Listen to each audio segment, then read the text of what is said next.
Yeah, so I'm super honored to be part of the event today and to be on the virtual roundtable with Ian. So I loved actually the setup is actually terrific, having that business and technical discussion with the roundtable. For me as an outside help and I guess kind of a participant and guide in the program, I love that differentiation that Microsoft brings to this acceleration program, the hone in on the focus on the type of companies you guys are looking for and wanting to help, but also too, that 360 look of the business and technical. And really hats off, well done. It was really a fantastic to be a part and get to know these companies. Ian, do you want to pick the first one through the wall?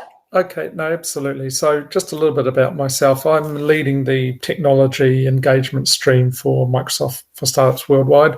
Got a team of architects and support people working for me. So good to see you all here. So I've got a question about, while you've been on the program, what new technologies have you learned about the program that you're excited and you'd like to talk about?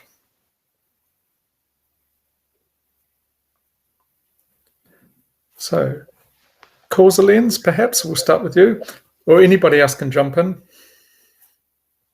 I was excited about the Azure Machine Learning Studio. I think we have already integrated into the Azure cloud environment, so you can very easily connect our technologies with the Azure's pre-built capabilities. So that's something I wasn't aware of, and something to explore further down the line.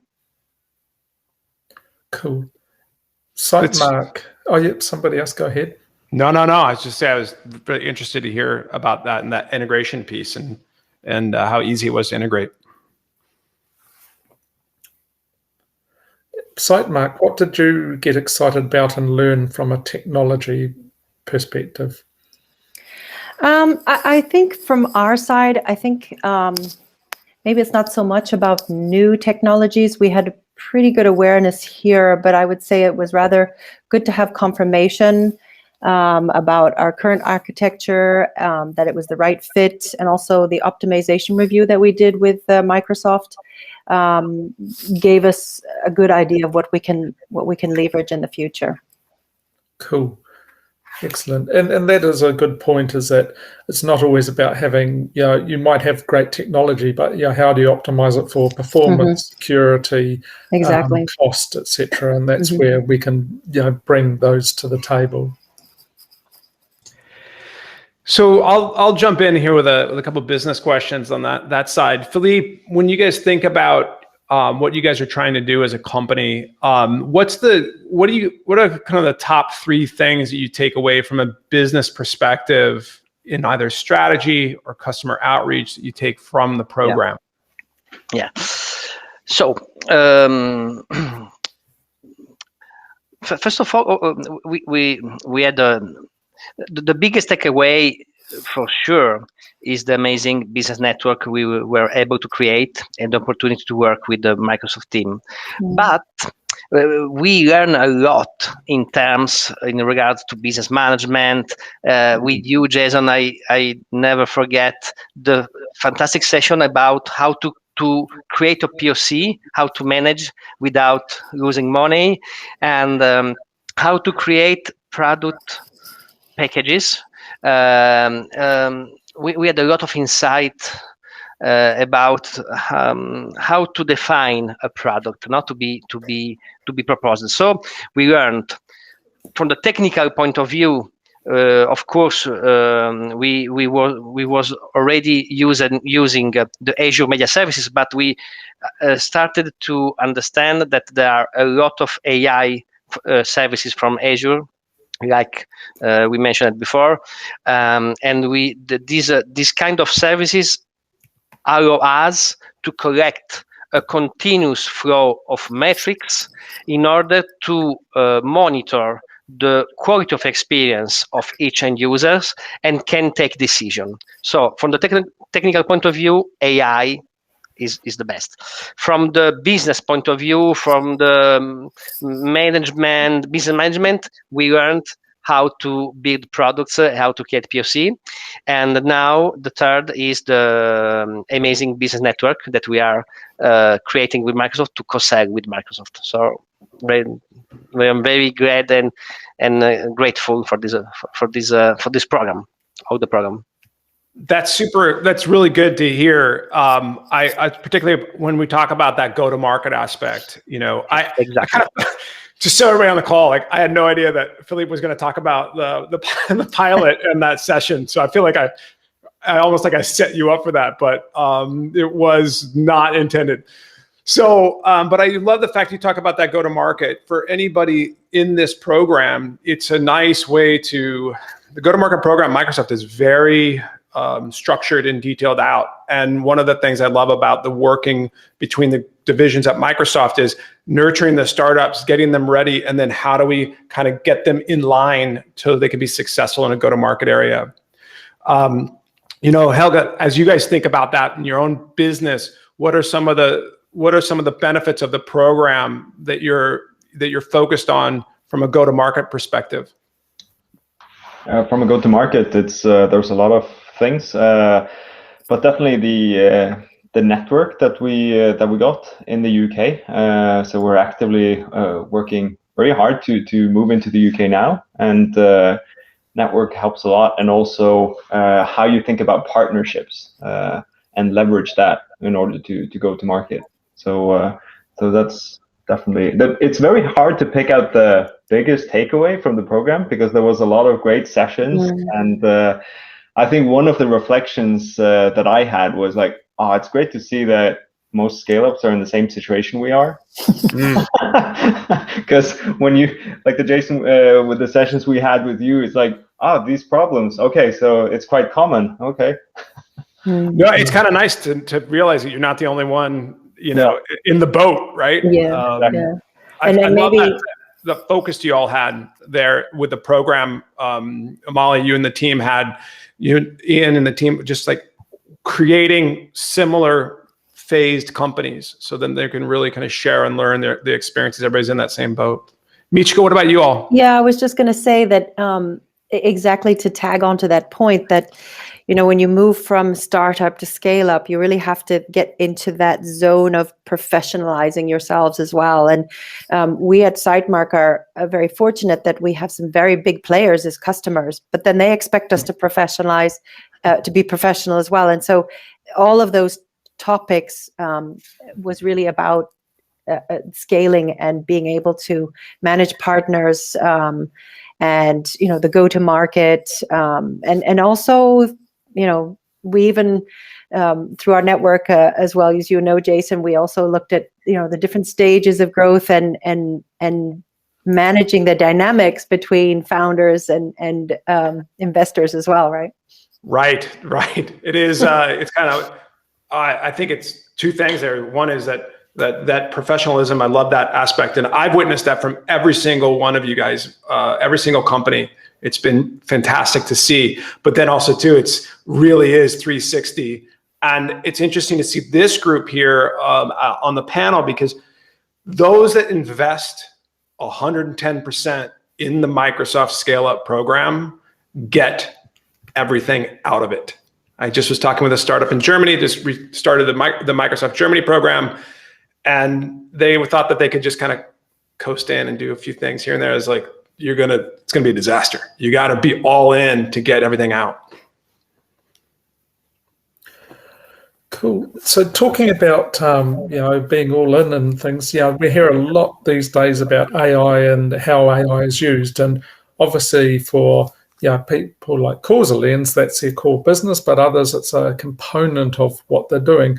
So I'm interested to hear people's perspective, like how are they finding the reality of AI and how is that changing? Like, are you using AI much? How is it growing? Is it making a fundamental difference? What do you think the trends are coming up? So Helga, I'll go to you on this one to start off with. Yes, for us, it's definitely important to build the correct infrastructure from the get-go and get that in place to support AI along with the more traditional software development to start collecting data, because that's very important. So even though you don't have maybe the kind of the biggest effects right at the get-go as a startup, you need to collect the data in the right way and structure it in order to get the flywheel going. So that's been very important for us, and it's not necessarily straightforward. I think that's one of the competitive advantages when you start with this mindset. It's hard to compete with, because it's not, if you already built your business with an infrastructure that doesn't support AI, it can be tricky to turn that around. Yeah, that's a really good point, and I know, like just collecting all the telemetry, collecting all the data, because AI needs the data. So, collecting more data than what you think you can do with, and then work out what to do with it. Later, I know, SwiftKey that got sold to Microsoft, that's how it came in there. We collected so much data, obviously in a privacy preserving manner, but we just had petabytes of data. So when we wanted to then analyze what's going on, we didn't have to go and modify our app to go and collect it, because most of the time we already had it there, and we could just work out what is our thesis, and then what could we do with it. So Aaron, what's your perspective on AI and where it's going and how you've been using it in our future? Thanks. I think you may have chosen the one panel member that has probably some of the biggest structural challenges to the use of AI. As a service provider to the legal industry, most of our customers have very strict data handling rules. So, for example, what you just described with SwiftKey, would be essentially impossible for us to collect data of what's going on inside of the law firm, right? There's all sorts of challenges to that. For us, it's been understanding where it fits into our roadmap has been one of the biggest benefits for us in terms of our interaction with the AI kind of feeder program that you guys have set up at the accelerator. And beyond that, it's, for us, understanding how can we apply this in a way that is befitting our customers' restrictions and our business model, right? So for us, we look at our customers essentially as channel partners, and not to get into the details of why, but we're there to enable their success. And there are some other legal tech companies that are using AI, but they're using it to disenfranchise the legal community from their core work. And so for us, it's understanding how that technology can be used to help them instead has been a real benefit.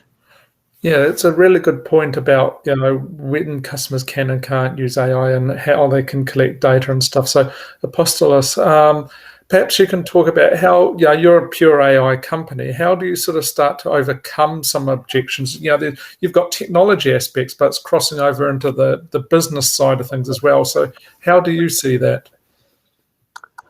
Absolutely, I think the main challenge for us as a growing company, and I think overall in the AI space, is how to make AI trustworthy, fair, explainable, so that businesses can trust it and can make decisions.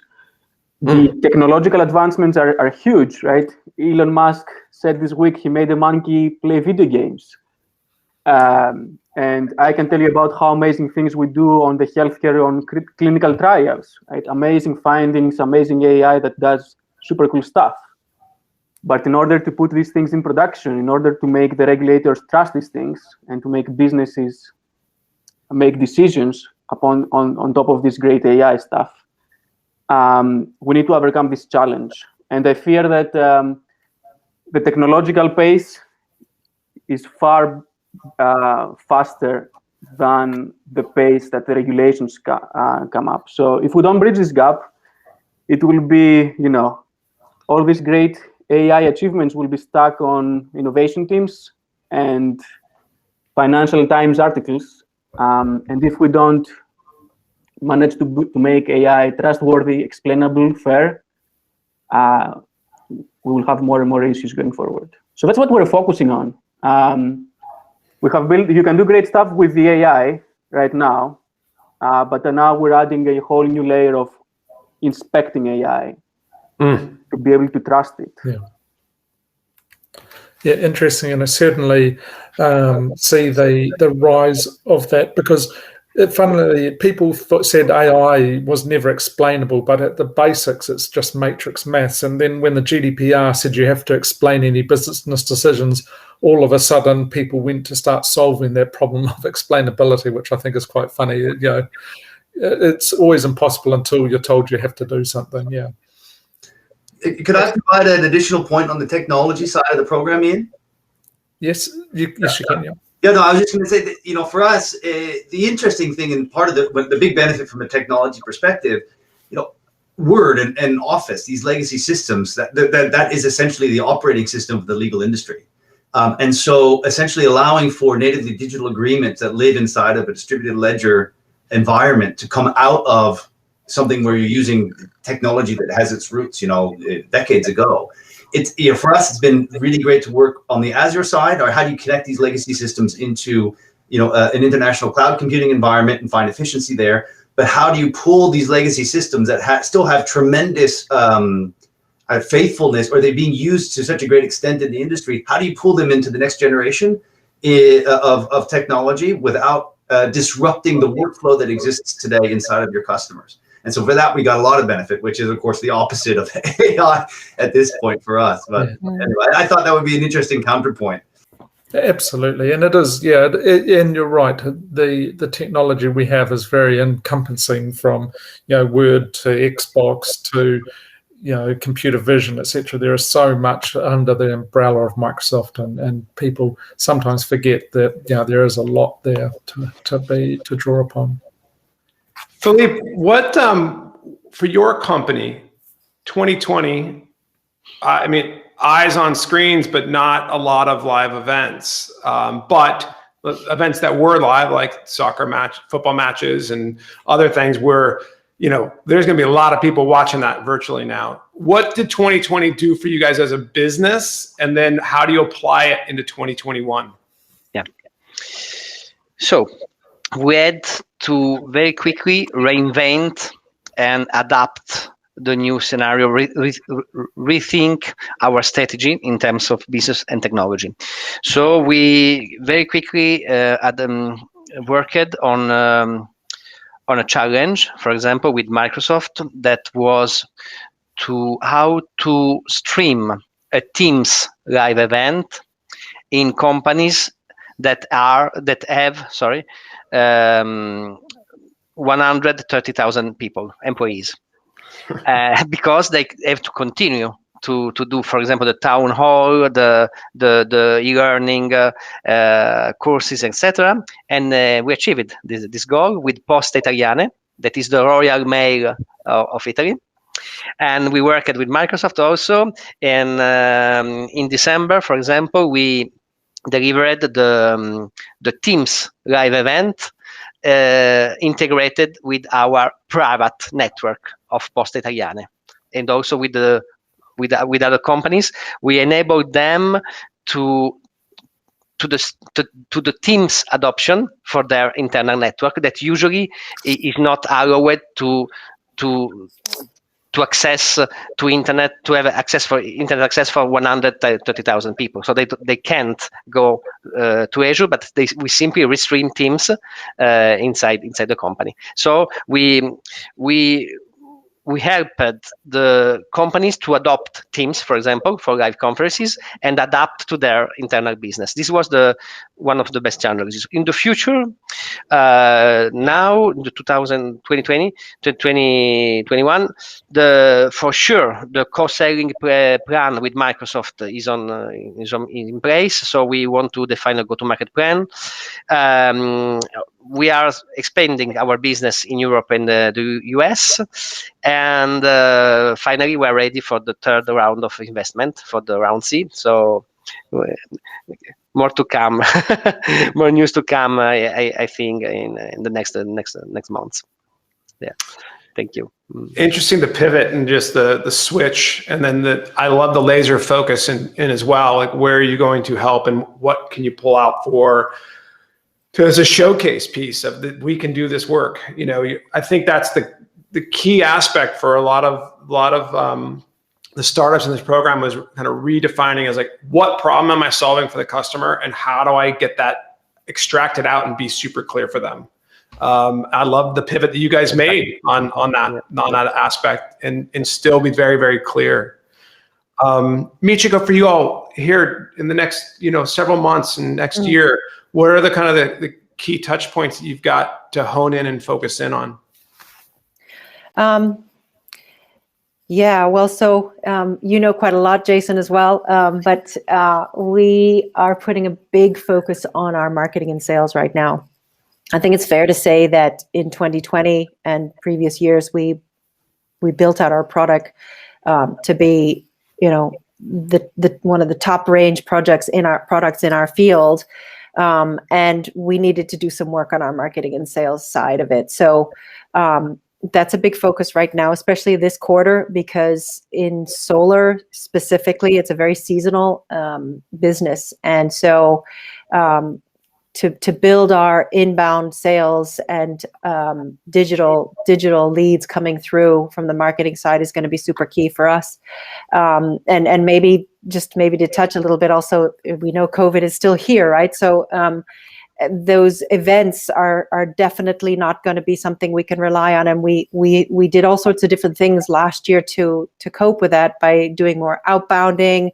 And of course, the I don't want to say the plus side, but in a world of COVID where social distancing is super important, us being able to provide a digital twin of a site, it can be seen as a plus for many of our customers. So it's the ideal time for us to be pushing that message through as well, and to get those inbound leads. And just as you said, Jason, focus on the problems that that customers have, and to build up our collateral and all of the sales excellence that goes with that. So that's interesting to hear. You're focusing on the sales, marketing, building that up. Interesting to see what your biggest technical challenges have been more recently, and how you've overcome those.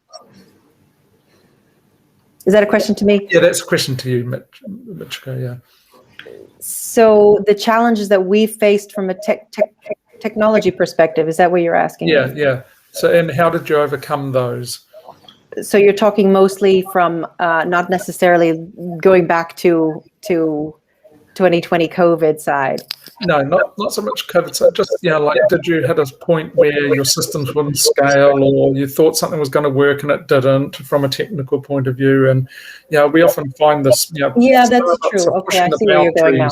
Okay, I see where you're going now. Yeah, and I think it's a very good point, because scaling is a big thing, right? And I think especially when you're in a scale-up view, it's not always easy to the predictability of your volume is not always so obvious, and we're using a lot of the Azure machines for our data processing, and we also were putting big focus on making sure that we're optimizing the machines, but also our own processing tasks to improve our cost of goods sold as well, right? So for us, I think it's about knowing what those trends are, and just being ready to support those bigger customers. Sorry, I'm getting feedback, so it's kind of distracting me. But yeah, so I think, when you have cloud solutions, you can speed up and spin up on the virtual machines as you need them as well, which is a benefit for sure. Cool. Yeah. So it's about right sizing as well, and making sure you're managing those costs. Yeah, absolutely. And that is one of the huge benefits, obviously, of the cloud, is being able to scale up and down and adapt to load. Yeah. Philippe, if I come to you, you sort of talked a little bit about the teams, etc. Was that your biggest challenge, or what would you describe as your biggest challenge in the last year or so from a technology point of view, and how did you overcome that and get around your challenges?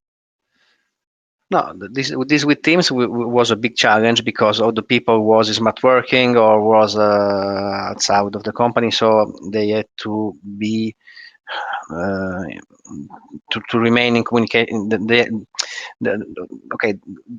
Teams was one of the biggest. The second one was concerts and live events. That was, of course,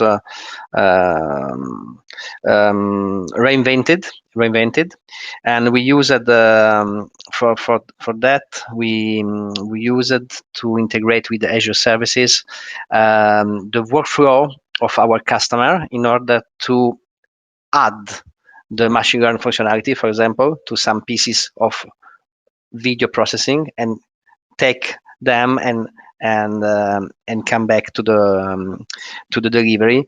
And this possibility to use on-demand services from Azure is very important for scale up or startups that they don't have to implement in-house on-premise big infrastructures.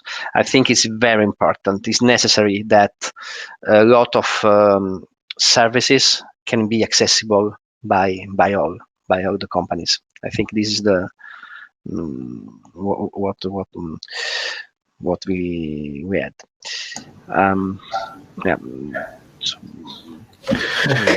Interesting. There's a question from the chat. I'd love to just kind of get a quick thought, and as we go through everybody here. The question was really from Avi, was growth strategy during pandemic, inbound marketing or outbound sales. So we'll go Apostolos, you first. Inbound marketing, outbound sales. What was the driver for you during the pandemic? For us, it has been thought leadership. And I just typed one more comment that's about conferences. Conferences used to be huge for us. And unfortunately, the virtual ones have been underwhelming. We find it quite tough to get decision makers to join online networking events. Yeah. There's definitely a burnout factor there, but interesting to talk about thought leadership. I love that. I'll come back to that in a second. Michiko, how about you all? Inbound marketing or outbound sales? What's been the driver for you guys? Yeah, I think as I said in 2020, because of, just as someone else said, that we lost these events and they were huge for us in the past. So we ended up putting a bigger focus on the outbounding and researching customers. And of course, like I said, for us now to transition that more to an inbound sales side is going to be key for us. I think that is, that's the way to go, I think. The shift, interesting, definitely. Helga, how about you? Outbound sales has been the main driver with us, and now shifting more to inbound marketing. Yeah. Okay, and Philippe? For us, we work a lot with system integrators, Microsoft partners that are already in the media field, and they know that they can solve the problem with our technology, so they bring us to the customer. So it's more like partnership aspect. Yeah. So it's not outbound sales for you, not inbound marketing. It's where you guys like specifically putting effort in for partnerships, and how do you move forward together? Aaron, I know that you guys did a lot of developing the product this last year, but where is that for you guys? Where do you sit? Yeah, thank you. No, this last year, we have continued what we call our listening tour, which I guess is kind of a form of outbound marketing, but it's not focused around selling anything. It's been about asking questions of our customer base, their workflow, how they use technology, what are their biggest problems looking over the next 12, 24 months. And then at the end, kind of telling them why we're asking. So we've covered now law firms in 6 countries, representing some tens of thousands of lawyers collectively, some very big firms too. And the response we've gotten from that has been extraordinary. So, asking questions and listening to your customers is turning out to be, from a sales and marketing perspective, unexpectedly fruitful. Interesting. That listening tour is back to that whole thing about what are the being clear about the problems that your customer has, and then going back and telling them this is how we're going to solve it for you. So I think actually your listening tour is a brilliant, almost a super secret sales cycle. So well done. I think it's fantastic. The interesting thing here is like when we go back to inbound, outbound, it's like on virtual events, I definitely feel it's underwhelming. There's just people have burnout out there, and so where you guys are capped, where I've seen companies do really, really well, and my advice, anybody on the call, really is, no matter what, whether you're tired or not tired of being having your face or your eyeballs on the screen, they're on the screen. And so where you guys can create that expertise and be their guide on through their journey from a digital perspective, eyeballs are on the screen. So double down on what information that you're handing out. Be clear about what you're solving for them. Be generous with your content and your information. And like Causa Lens, you elevate yourself as that thought leader, and people see you as a very generous brand. Sort of related to the whole selling thing, I'd be curious on people's thoughts about transitions to marketplaces. You know, there's a lot of effort in Microsoft to sell through our sales force, to sell through partners. Then we're pushing, transactable offers on marketplace. How do you see that landscape changing? Like obviously in consumer marketplace, everybody's buying off Amazon or other, eBay, etc., marketplaces like that. How do you see that transition in the software as a service? How far along do you think that transition is? Are corporates comfortable with going click and buying a solution, or not quite yet, or what do you think? Start with you, Helga. I definitely would hope so, but I'm not sure. We're not there yet, probably. So it seems to be more traditional sales, at least in the segment we are in the staffing industry. But definitely this easier sales on marketplaces like this, and hopefully also easier integrations between systems, because that's a big hurdle as well. Others have thoughts on this? I can add a thought, which is, we've also been evaluating kind of the marketplace approach, and, going back to some of the stuff that we've learned from the Scale Up program. One was kind of, if you haven't reread everything that you know about content marketing in the last 24 months, then you don't know anything about modern content marketing, right? And so we've gotten some really great, that was, a lot of the information that we got was so useful. Marketplace is critical, but it's more of a, it's kind of a midpoint in the journey, right? Providing value upstream in terms of thought leadership, and in terms of value creation for potential customers.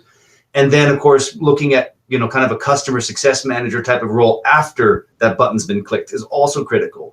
But especially on a marketplace where you're aggregating a lot of eyeballs and is focused around the particular needs of your buyer, whoever that buyer is a great place to be to support those other two sides of the equation. Without that in the middle, then you've got to go out and figure out, how do you get a button clicked? How do you get them onto your site to do it? Here you've got the ability to say, okay, here's what we can do. Here's the value we create. And then they find us in a place that gives us a feeling of, it gives a reputable location to find a potential supplier. Let's put it that way. Yeah, I think from SiteMark's perspective, we probably still need to look into further onto the whole marketplace side. But I will say that we worked with Caroline as well on the partner aspects of the commercial side, and that's also been a key thing for us, because it allows us to work with geographies that are, we're based in Belgium. It allows us to work in geographies in the other side of the world, and have them act as resellers for us, not just from the geography, but time zones, culture, and resource side of it too. So for us, we've put some emphasis in that in the last year, and for sure, I think it's worth us still looking further into the marketplace. You see that as a definite growing need for companies out there, particularly, a lot of Microsoft, for example, that's a key priority for the company. And so for me, coming out like this from an kind of independent lens perspective, I always caution companies to make sure that in their strategy, when they want to be working with Microsoft or hope to have something as a benefit from that on that business side relationship with Microsoft, is you need to help prioritize around what their priorities are. And you need to stay true to yourself and where your mission is, but you've got to be flexible around, because in a partnership, you need to be helping each other out. And so where companies that are on this call are going to be hearing this is where you can figure out what are a couple of my key priorities and make sure they're aligned with Microsoft's key priorities. That's when you start to really accelerate out there. I would say 5, 8, 10 years ago, even though Microsoft's such a big partner-focused company, a lot of partners would say like, well, I don't like what they're doing. I'm going this way. And then a year or two later, their sales suffer from it. And so really trying to understand that where you can have that kind of joint success together. And that means some give and take. If you're not ready for the marketplace, get yourself ready for the marketplace, because that's a priority for your big partner that's going to help take you to market. Things like that are really important. It's a really good point. And I think, you shouldn't be scared to ask any firm that you're partnering with, whether it's Microsoft or somebody else. Ask the sellers you're connected to, how do they make the most commission? If they make, because that's where they're going to put their efforts. It's interesting. We've had people who haven't been quite COSAR ready, and they don't sell, and then they register and get COSAR ready. Suddenly, all of a sudden, the sellers are all jumping ready to sell, and you've got to, because that's how they're commissioned at Microsoft. It has to be a COSAR solution. And different firms, you might be partnering with one of the big systems integrators, etc. They may have their own ways of rewarding sellers, but I think sellers will always follow the money, to be honest. Yeah, that's such great advice. I love that, and that's coming from the CTO of the startup program. Is that's the number one business advice? Where is that money? How are they paid? And where you can solve that, and where you can answer that quickly, you just accelerate out there. I think we're almost out of time on the roundtable. Edith, Amali, what do you all feel? And Claire? I think we probably, and Claire, please feel to correct me, we might have time maybe for one more question if we have any other questions from the group before we wrap up. I think, how about final takeaways? What do you guys, as you guys are graduate out, what are the top 3 things you're taking out of here that you want people to know about? That you haven't covered yet? I think we covered a lot of those points, but I do think using the network is key. Learning from each other, and just the experts that come in. I think you need to see where you are in your phase of scale up, and use those experts, because that for us that was really beneficial. Can I add here? Yeah, what just to riff a little bit on what Ian was saying, it's understanding the desires and needs of Microsoft as a potential sales partner. I found as an entrepreneur who has been, you approach early stage startup, a lot of the stuff you're doing is based off of kind of gut and reading and applying very structured thinking as an enterprise would is also been a real benefit. And then the last one, which nobody's mentioned, was there was a session on the Greaves value system, which was done during one of the meetups, pre-COVID.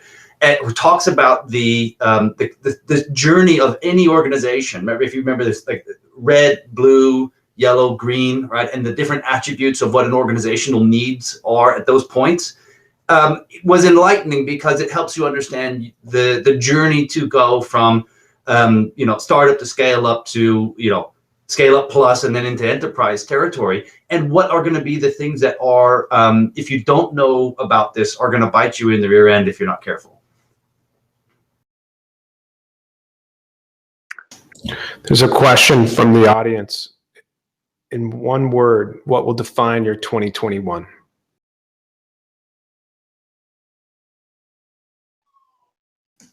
Tricky one. Vaccine. Sleep. I think your word is tricky.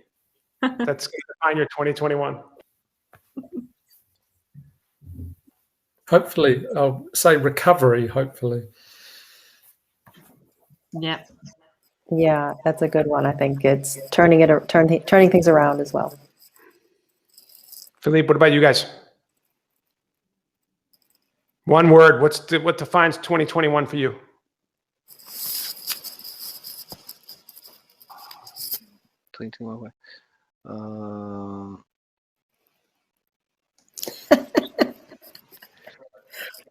Helge, what about you guys?